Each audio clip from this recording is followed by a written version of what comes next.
사울이 죽은 후에 다윗이 아말렉 사람을 쳐 죽이고 돌아와 다윗이 시글락에서 이틀을 머물더니 사흘째 되는 날에 한 사람이 사울의 진영에서 나왔는데 그의 옷은 찢어졌고 머리에는 흙이 있더라.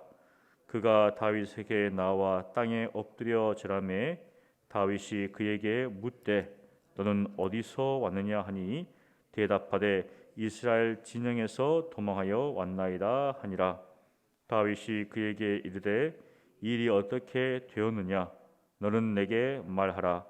그가 대답하되 군사가 전쟁 중에 도망하기도 하였고 무리 가운데 엎드러져 죽은 자도 많았고 사울과 그의 아들 요나단도 죽었나이다 하는지라. 다윗이 자기에게 알리는 청년에게 묻되 사울과 그의 아들 요나단이 죽은 줄을 내가 어떻게 아느냐.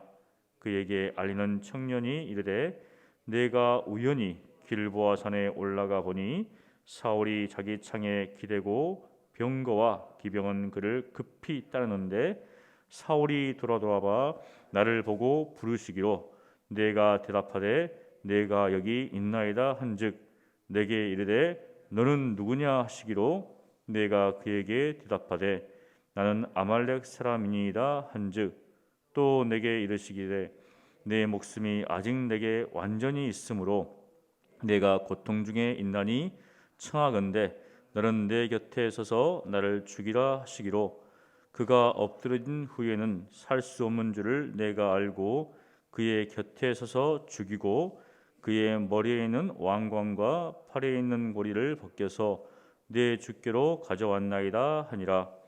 이에 다윗이 자기 옷을 잡아 찢음에 함께 있는 모든 사람도 그리하고 사울과 그의 아들 요나단과 여호와의 백성과 이스라엘 족속이 칼의 죽음으로 말미암아 저녁 때까지 슬퍼하여 울며 금식하니라.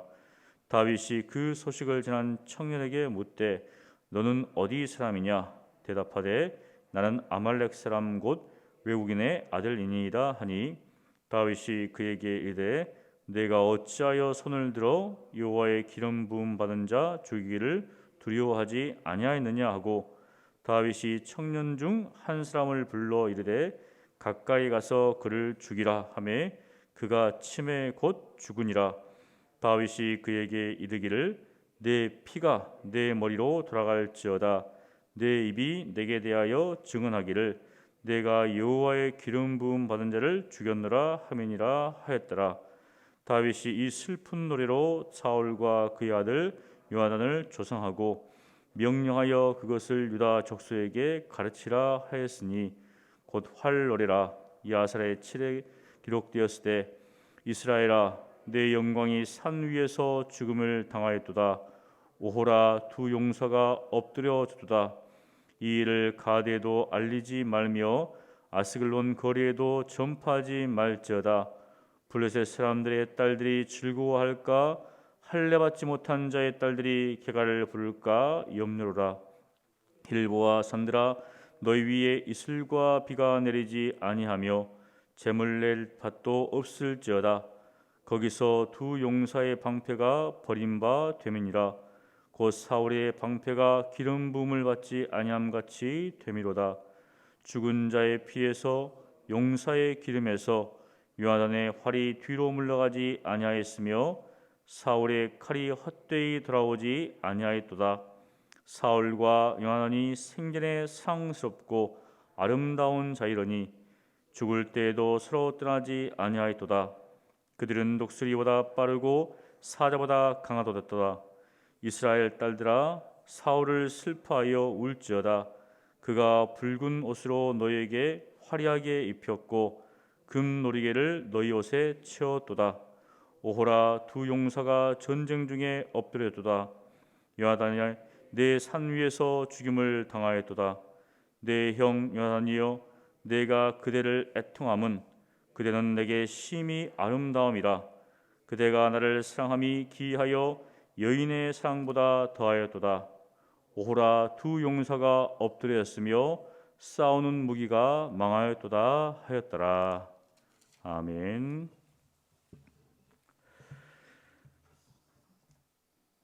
사무엘 상에 이어서 사무엘 하에는 사울의 죽은 후에 이야기가 전개됩니다. 사울이 죽은 후에 이 구절에는 굉장히 많은 의미가 담겨 있는데 가장 큰 것은 사울의 시대가 끝나고 이제 다윗의 시대가 도래했다. 새로운 왕조, 사실은 하나님께서 다윗 왕조를 통해서 궁극적으로 그리스도를 보내시는 그런 놀라운 구원의 역사를 이루어 가시는데 그 시대가 이제 열린 것을 보여주고 있습니다. 그때 이제 다윗이 시글락에 거하고 있었는데 한 청년이 사울과 그의 아들 요나단이 죽은 소식을 알리기 위해서 다윗을 찾아옵니다. 길보아 산 전투에서 그 이제 북쪽인데 시글락까지 거의 한 140km 정도 굉장히 먼 거리인데 그것을 알리기 위해서 이스라엘 사람도 아니고 아말렉 청년이 내려왔다는 것은 좀 의아합니다. 사실 이제 이스라엘이 아말렉을 쳐 죽이잖아요. 다윗도 아말렉 사람들 좀 쳐 죽였고 그랬던 상황 속에서 그가 왜 그렇게 내려왔을까? 아마 분명한 의도를 가지고 사실은 슬퍼할 일도 없는데 여기 보면은 이 아말렉 사람이 바로 내려오면서 사울의 진영에서 내려오면서 옷은 찢어졌고 머리에는 흙이 가득하다. 이것은 이제 보통 슬픔에 찼을 때 그런 어떤 모습들을 보여주는데 그가 그러한 모습으로 지금 다윗을 찾아왔습니다. 그러면서 다윗에게 나와서 땅을 엎드려 이제 전하는데 왜 그랬을까? 뒤에 보면 쭉 이제 이야기가 나옵니다. 사울의 죽음에 대해서 그렇게 슬퍼할 이유도 없지만 그럼에도 불구하고 그 먼 거리를 이동해서 다윗 앞에 나와서 그 소식을 지금 전하고 있는 이 청년의 의도. 다윗에게 있어서 사울은 적이었습니다. 그것은 누가 다 알고 있었죠. 사울이 다윗을 죽이기 위해서 백밤으로 수소문을 하고 또 쫓아다녔기 때문에 이 청년도 그것을 알고 있었습니다. 이제 사울이 죽었으니 다윗이 왕이 되는 그러한 시대가 올 것이기 때문에 그는 그것을 염두에 두고 지금 다윗을 찾아왔습니다. 일생일대에 어떻게 보면 기회가 되겠죠. 그런데 다윗에게 이제 그 전장의 상황을 이야기를 합니다. 다윗도 궁금해서 이제 물어보죠. 그래서 전쟁의 상황 속에서 사람들이 죽고 도망치기도 하고 그러면서 사울과 그의 아들 요나단이 죽었다는 소식을 전합니다. 거기에 대해서 다윗이 듣고는 굉장히 의아합니다. 그리고 그 죽음에 대해서 슬퍼하는 모습들을 보입니다. 그러면서 그 청년에게 내가 그것을 어떻게 하느냐 그렇게 묻습니다. 그러자 이 청년이 이제 사울이 죽는 장면에 대해서 이야기를 하는데 우연히 자신이 길보아 산에서 사울을 보았다고 이야기하는 거죠. 그런데 사무엘상 31장에 나와 있는 내용과는 사뭇 다르게 이야기를 합니다. 주로 처음에 이제 이 사무엘상과 하를 읽었을 때 예전에 이게 틀리니까 왜 틀리지 이렇게 생각했었거든요. 그런데 이 청년이 지금 거짓말을 하고 있습니다. 이 사건을 통해서 뭔가 자신이 이제 다윗에게 어필하기 위해서 사무엘상에서는 이 사울이 어떻게 보면은 할례받지 않는 그런 자들에 의해서 죽음을 받지 않기 위해서 스스로 이제 자기라는 그런 모습들이 나오는데 이 청년은 그 내용과는 다르게 고통 가운데 있는 그 사울의 모습을 보면서 아말렉 청년은 이방인이잖아요. 할례받지 않는 자. 그런데 내가 고통 중에 있으니까 나를 좀 죽여달라 이렇게 부탁을 합니다. 요청하죠. 명령하는 것이죠. 전혀 다르게 이야기를 합니다. 지금. 그리고 그 산에 뭐 병거와 뭐 마병이 있겠습니까? 분명히 활에 맞아 죽었는데 이제 죽음에 이르렀는데 그렇게 지금 자신이 이 청년은 꿈에서 이제 이야기를 하고 있는 것이죠. 그러면서 자신이 이 다윗의 원수였던 사울을 자신이 죽였다. 죽였는데 어쩔 수 없이 요즘 말로 하면 인도적인 차원에서 다 죽어갔기 때문에 그 고통 가운데 있기 때문에 자신이 어차피 죽을 왕이기 때문에 자신이 그 명령을 따라서 그 고통을 없애줬다 이렇게 이야기를 합니다. 그러면서 그 증표로서 왕관과 그렇게 팔에 있는 고리를 벗겨서 다윗에게 보이는 것이죠. 의도가 이제 환히 보이는 것이죠. 자신은 이 일을 통해서 다윗에게 환심을 사고 그리고 뭔가 이제 다윗의 시대에 상급을 받기를 원하는 그런 모습들을 보입니다. 그 일을 위해서 먼 거리를 지금 달려왔습니다. 그런데 다윗은 그 소식을 듣고 슬퍼합니다. 그와 함께했던 사람들도 슬퍼하죠. 도리어 기뻐하기보다는 이스라엘의 어떤 그 패망을 통해서 바로 왕의 죽음을 통해서 굉장히 슬퍼하면서 저녁까지 금식합니다. 그리고 이제 이 암발의 청년을 부르죠. 이 청년은 어떤 마음을 가지고 있었을까? 그렇게 고생해서 나름대로 어떤 어필하기 위해서 이야기를 했는데 다윗은 그를 죽이라고 합니다. 죽인 이유가 무엇인가? 하나님께서 기름 부은 왕을 내가 내 손으로 주겠다고 내 입이 그것을 증언하고 있으니까 그러면서 그냥 죽입니다. 그렇게 나름대로 생각을 가지고 위험을 무릅쓰고 고생해서 내려왔는데 결국 그는 자신이 말하는 것에 의해서 자신의 어떤 꾀에 빠져서 도리어 죽임을 당합니다. 우리가 이 청년의 죽음을 보면서 한 인생이잖아요. 젊은 때죠. 어떤 시기가 변할 것을 알고 있었습니다. 이제 사울의 시대에서 다윗의 시대로 그렇다고 금방 바뀐 건 아니죠. 그런데 그 시대를 알고 그가 어떻게 보면 위험을 무릅쓰고 모험을 감행했는데 그에게 돌아온 것은 죽음이었습니다. 세상적으로 볼 때는 지혜로웠죠. 시기를 분별할 수 있었기 때문에, 때를 분별할 수 있었기 때문에. 그래서 다윗에게 사울의 죽음을 알리고 그 죽음에 자신이 일조를 했다. 당신의 원수를 죽이는데 제가 일조를 했습니다. 이렇게 거짓말을 하는 것이죠. 그것으로 인해서 자신은 어떻습니까? 자신이 죽을 줄을 몰랐죠. 그것을 통해서 자신이 뭔가 다윗 시대에 한 자리를 하면서 상급을 받고 그렇게 승승장구할 걸 생각했는데 도리어 그는 죽음에 이르렀습니다. 왜 그랬을까? 세상적으로는 지혜로웠지만 참된 지혜가 없었다. 다윗이 누구인지 몰랐다는 것이죠. 참된 지혜는 여호와를 경외하는 것이죠. 다윗은 하나님을 경외하는 사람이었습니다. 그래서 자신이 사울을 죽일 수 있는 기회가 있었음에도 불구하고 죽이지 않고 하나님께 맡겼던 것이죠. 그런데 이 젊은 사람들은, 이 젊은 아말렉 청년은 그것을 몰랐죠. 하나님을 경외하지 않았기 때문에, 참된 지혜가 없었기 때문에 그 일로 인해서 다윗에서 죽을 것을 몰랐죠. 만약 다윗이 아닌 사람이었다면 아마 그는 사울 같은 사람에게 그것을 알렸다면 그는 한 자를 얻겠죠.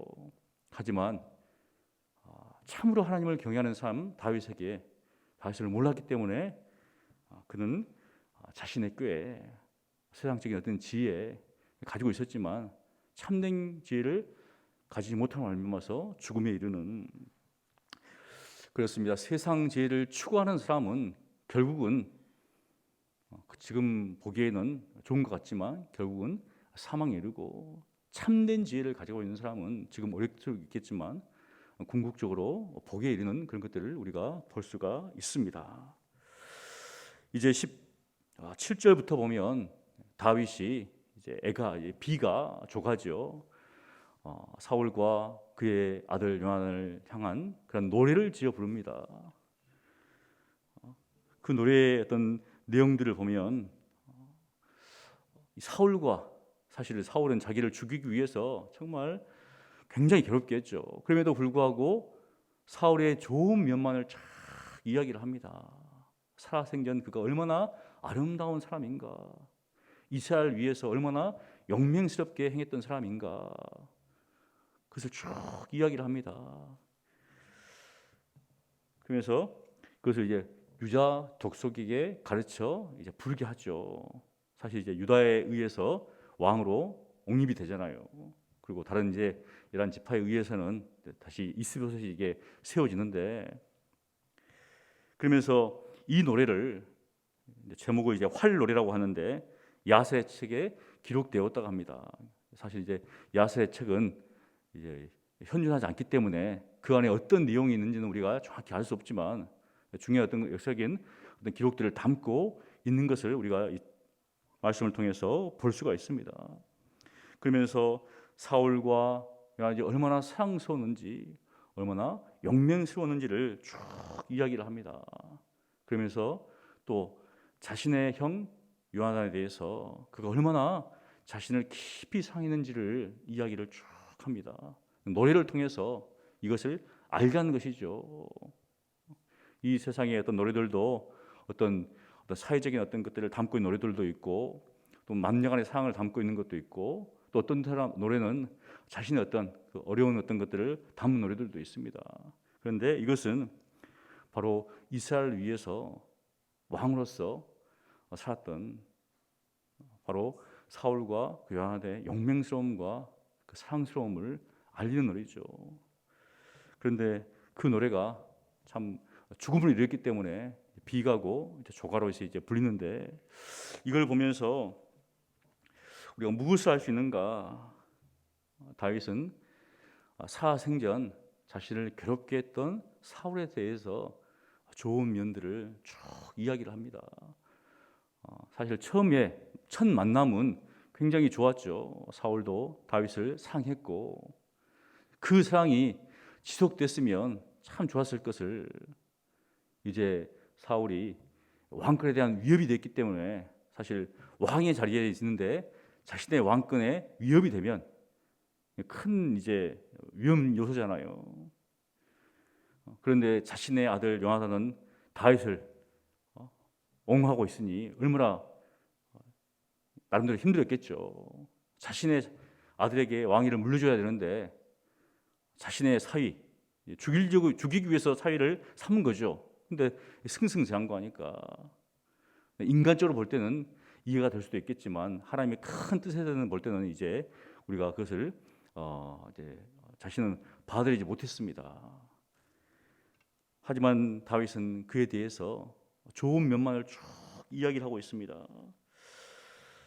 참 죽은 후에 그렇잖아요.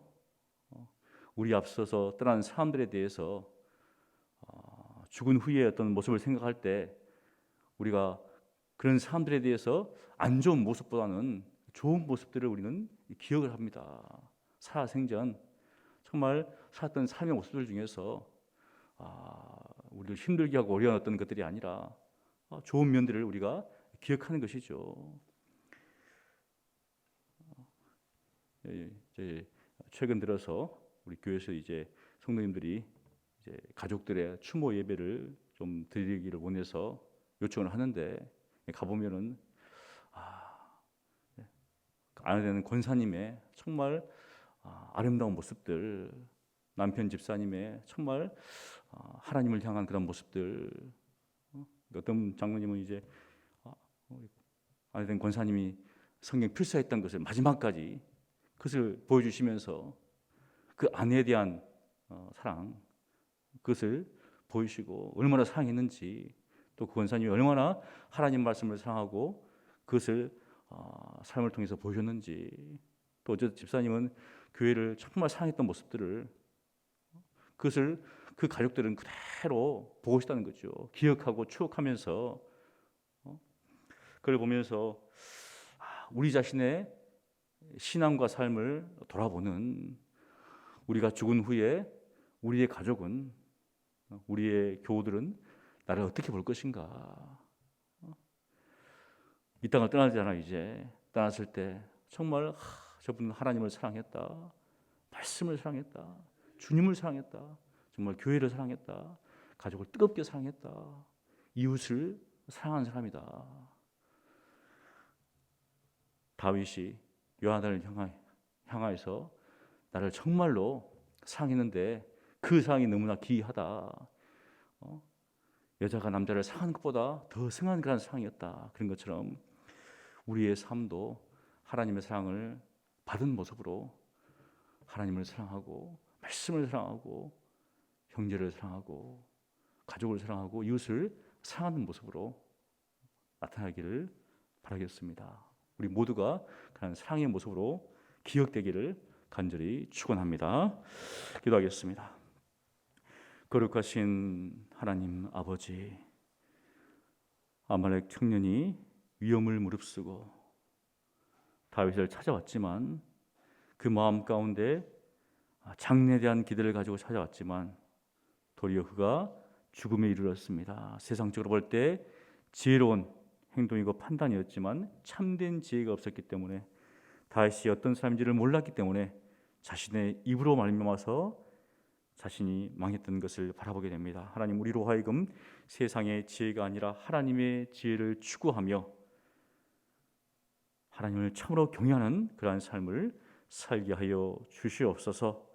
또한 다윗에게 사울과 요나단이 아름다운 사람으로 기억된 것처럼 하나님, 우리 또한 이 땅 가운데서 가족에게 또 믿음의 교우들에게 아름다운 모습으로 기억되는 그러한 신앙과 삶의 본을 보이는 저희들 되게 하여 주시옵소서. 그래서 하나님을 사랑하느라고, 말씀을 사랑하느라고, 몸된 교회를 사랑하며 이웃을 사랑하며 살아나라고 하는 그런 기억된 그런 모습으로 남도록 하나님께서 우리에게 은혜를 더하여 주시옵소서. 감사하고 살아계신 예수님 이름으로 기도합니다. 아멘.